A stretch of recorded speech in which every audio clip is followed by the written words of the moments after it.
We're reading every Spider-Man ever, and this is Amazing Spider-Man issue 56. Spider-Man has lost his memory, and he believes that he is Dr. Octopus's partner in crime. But as they head back to Doc Ock's base, Spidey is starting to have doubts. Why does he feel so guilty? Why do all his instincts despise Doc Ock? If only he could get his memory back.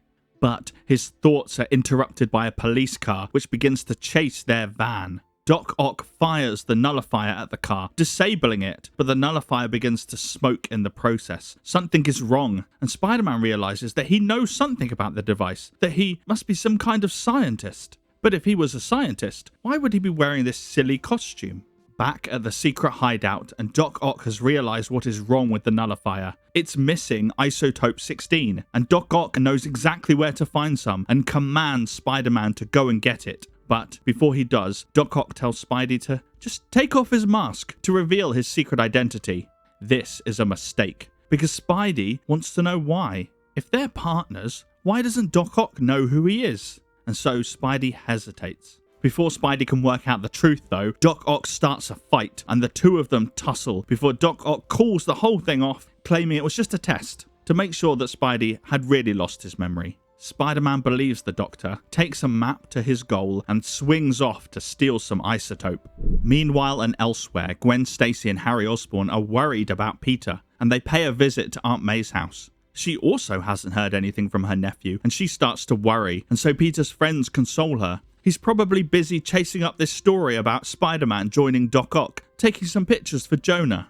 And elsewhere once more, Jonah Jameson is leading a security council to come up with a plan to retrieve the nullifier. His team tell him that they have eyes and men on all exits out of town, before a lone voice says that maybe they're overlooking something. Maybe the Doctor isn't trying to leave. That man is Captain Stacy, who has come out of retirement to help Jonah Jameson. He is also Gwen's father. Elsewhere, Spider-Man has come to the fort where the isotope is being stored. He's at war with himself, as everything inside him is rebelling against what he's doing. But he sneaks in, using his strength that he didn't know he had, and he steals the isotope.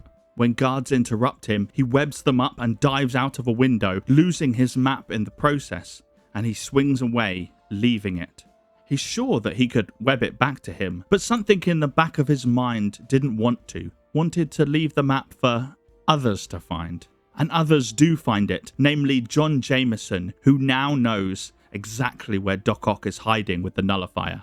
Spider-Man arrives back at the now no longer secret base with the isotope. He surrenders it to Doc Ock before a henchman notices the lack of map. It seems that Spider-Man has outlived his usefulness, and Dr. Octopus strikes him. The two of them fight, with Doc Ock constricting Spidey in tentacles before Spider-Man webs his feet and pulls him off balance. Spidey is dodging a piledriver attack from Ock's tentacles when suddenly they hear a noise from outside. It's Jonah Jameson with the army. They flood the room with smoke bombs, recover the nullifier, and fire it at Doc Ock. The device that disables guns and phones and cars and superhero memories also disables Doc Ock's arms, and he's helpless.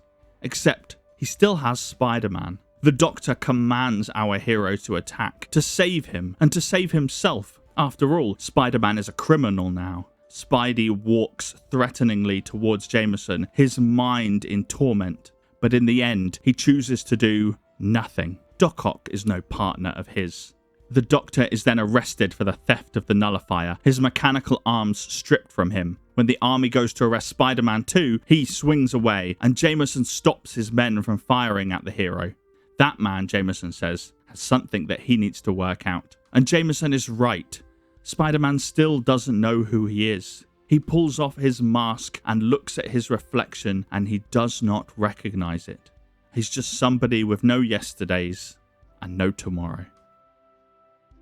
Thanks for watching all the way to the end. If you liked this video, liking it and subscribing means that more people will see it. If you want to support what I do, there's a Patreon where you can get these videos early and you can get your name in the credits. There are new recaps every Thursday, but while we wait for the next issue, here's a fun fact about this one. This issue is the first appearance of George Stacy, Gwen's dad. The retirement age in 1965 was 65, and he's coming out of retirement in this issue, suggesting that he had Gwen sometime in his mid-40s or early 50s. So basically, he's as old as Aunt May.